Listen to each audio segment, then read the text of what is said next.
السلام علیکم. میں کوئی سیاستدان نہیں ہوں، نہ ہی جاگیردار، نہ ہی کوئی صحافی جو الفاظ کی بازی گری دکھا کر ان سب کو مات دے جاتا ہے. میں ایک عام سی شہری ہوں جو چاہتی ہے کہ میرے گھر کا چولہا جلتا رہے، میرے پنکھے چلتے رہیں اور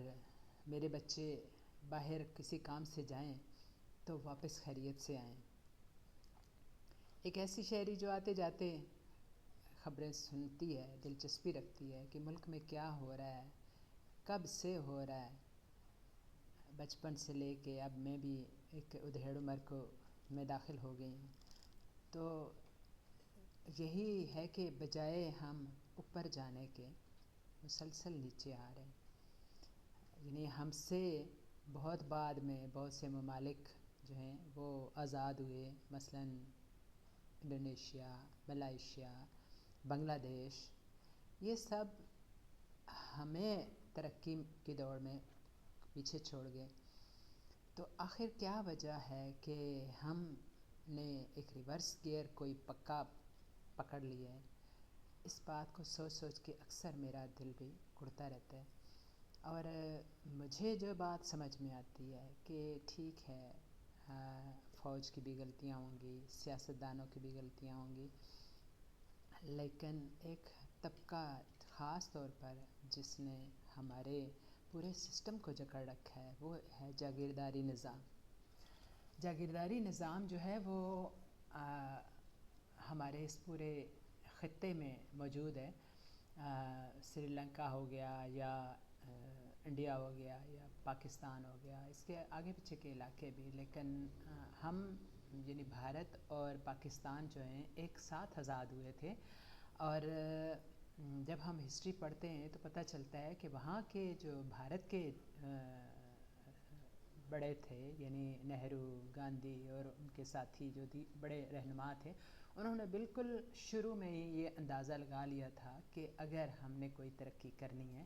تو اس جاگیرداری سسٹم کو ختم کرنا ہوگا. تو اس مقصد کے لیے انہوں نے سر جوڑے اور انہوں نے پارلیمنٹ کے ذریعے ایسے قوانین بنائے جس کی روح سے وہ جو جاگیردار تھے ان کو مجبور کیا گیا کہ وہ ایک حد تک ہی زمین رکھ سکتے ہیں، اور جو بھی فالتو ان کے پاس زمین تھی اس کو ان سے لے کے تو سرکار نے، گورنمنٹ نے، حکومت نے وہ وہاں کے غریب جو چھوٹے کسان تھے ان کو دے دی. اور اس میں کوئی شک نہیں کہ اس کوشش میں، اس پروسیس میں جو قانون بنے ان میں کافی جھول تھے، اور ان جھولوں سے فائدہ اٹھا کے وہاں کے جو سیاستدان تھے انہوں نے بھی یہ جو پورا نفاذ نہیں ہونے دیا. اور پارشلی کہتے ہیں کہ انڈیا میں جاگیرداری نظام کا خاتمہ کیا گیا،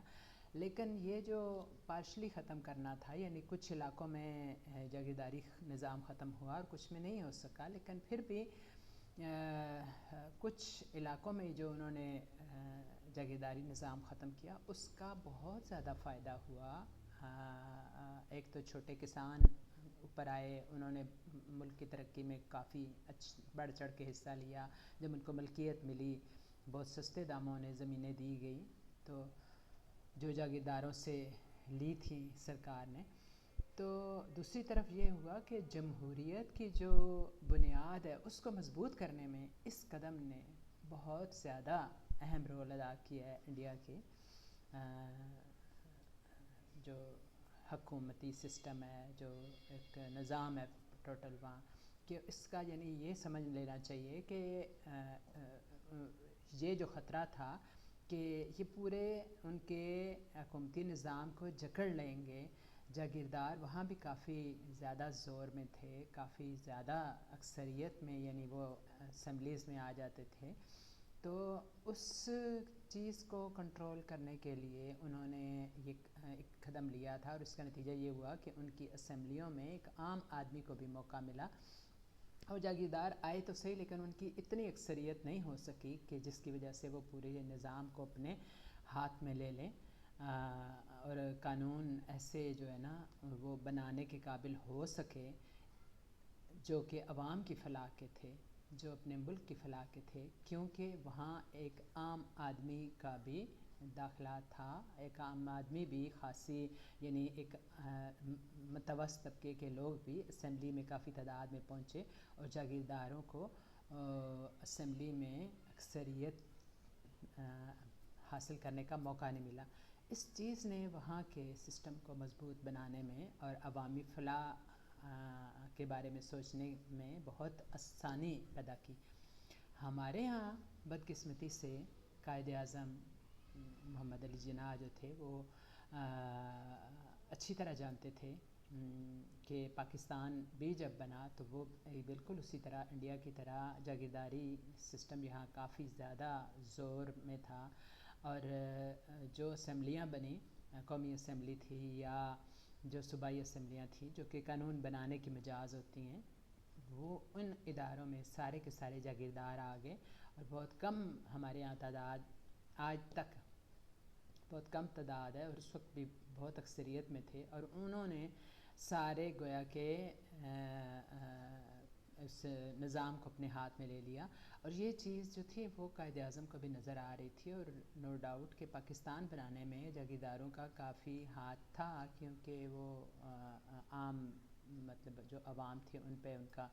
اپنے اپنے علاقوں میں اثر و نفوذ تھا، تو انہوں نے قائد اعظم کی مدد کی تھی۔ لیکن جو ہی پاکستان بن چکا تو انہوں نے گویا کہ اپنے ہر کسی نے اپنے حصے گویا کہ مانگنے شروع کر دیے، اور حکومت میں انہی کا اثر و نفوذ ہو گیا، اور اس بات میں قائد اعظم بڑے پریشان تھے، اور وہ کہتے تھے کہ یہ ان کی منافقت انہیں پتہ چل گئی تھی، اور وہ کہتے تھے کہ یہ کھوٹے سکے ہیں میری جیب میں، لیکن یہ کھوٹے سکے ہیں جاگیردار۔ تو وہ چاہتے تھے کہ اس کی بےخونی کریں، لیکن ان کو موقع نہیں ملا، بہت ہی جلد ان کی وفات ہو گئی۔ تو اس کے بعد جتنے جو سارے کا سارا ہمارا سسٹم تھا وہ یوں سمجھے کہ جاگیرداروں ہی کے ہاتھ میں چلا گیا، اور جو محب الوطن لوگوں نے کوشش بھی کی ان کو بری طرح سے کچل دیا گیا، ان کو وہ پوری پیچھے دھکیل دیا گیا، اور حکومتی سسٹم میں آنے نہیں دیا گیا۔ جیسے وزیر اعظم ناظم الدین تھے، حسین سہروردی تھے، بنگالی تھے لیکن بہت زیادہ محب الوطن تھے، لیکن ان لوگوں کو اوپر نہیں آنے دیا گیا، اور جو جاگیردار لوگ تھے وہی ہمارے پورے سسٹم پہ حاوی ہو گئے۔ تو یہ ہے کہ ان جاگیرداروں نے ہمارے ہاں کبھی ایسے قوانین نہیں بننے دیے، کبھی اگر کوشش بھی کی کوئی محب الوطن گروپ بیچ میں اسمبلی میں کھڑا ہوا اور انہوں نے کوشش کی کہ کوئی ایسے قوانین بنائیں جس سے عوام کی فلاح ہو، تو انہوں نے ان قوانین کو بننے نہیں دیا، کیونکہ ان کی اکثریت تھی قومی اسمبلی میں اور صوبائی اسمبلی میں۔ اب ضرورت اس بات کی ہے کہ اگر ہمارے ملک نے ترقی کرنی ہے تو ہمیں اس بات کو سمجھ لینا چاہیے کہ کوئی ایسی تحریکیں چل بھی رہی ہیں، اور ایسی تحریکوں کو مضبوط کرنے چاہیے ان کے ہاتھ، جو کہ عام جن کے جو نمائندے ہیں، جن کے بڑے رہنما ہیں، وہ ایک عوامی سطح سے اوپر جا رہے ہوں۔ ان عوامی نمائندوں کو جو کہ محب الوطن بھی ہوں اور قابل بھی ہوں اور اپنے کچھ کر گزرنے کی صلاحیت رکھتے ہوں، تو یہ مت دیکھیں کہ وہ کوئی دولت میں یا اس طرح سے مقام میں کم ہے، آپ ان کو ووٹ دیں تاکہ ہمارا ملک بھی ایک عام سطح کے نمائندے جب گورنمنٹ میں پہنچیں گے تو وہی عوامی فلاح کے لیے کچھ کریں گے، وہی سوچیں گے عوام کے لیے کچھ، اور ان کے بہتری کے لیے بھی اقدامات لینے پہ